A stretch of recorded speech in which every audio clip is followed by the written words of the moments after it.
Soyons saints, en partenariat avec Magnificat. En ce 12 janvier, nous souhaitons une très belle et sainte fête aux Marguerites et aux Tatiana. Nous découvrons ensemble ce matin le bienheureux Nicolas Boonkeerd Kitbamrung, le premier prêtre martyr de l'histoire de la Thaïlande moderne. Nicolas est né en 1895, près de Bangkok, dans une famille de 6 enfants.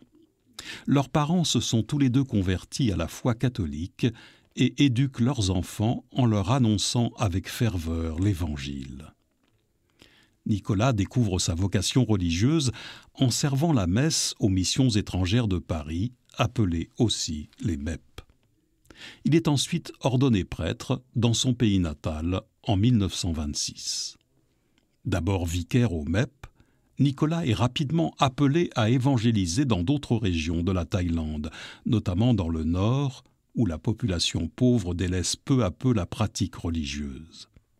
Il se bat aussi pour la liberté de culte et le droit des chrétiens de Thaïlande de professer leur foi, dans une époque où le christianisme est associé au colonialisme français.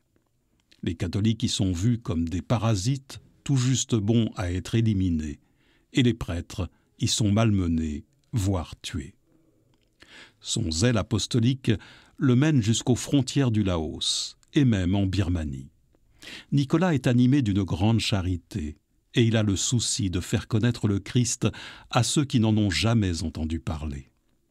Lorsque la guerre d'Indochine éclate en 1941, il est arrêté et accusé de collaborationnisme, d'espionnage, mais aussi de défendre le colonialisme et d'inciter les Thaïlandais à se révolter contre le gouvernement en place. Condamné à 15 ans de prison, il est donc incarcéré.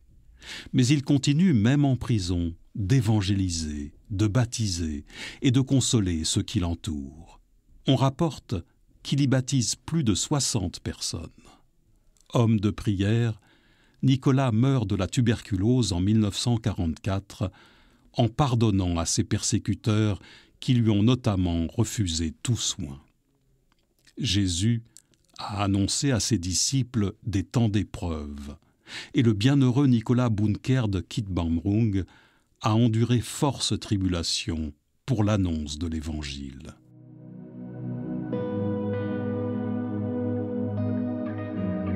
Par son intercession, demandons au Seigneur la grâce de nous trouver fidèles à son nom et persévérants dans l'adversité.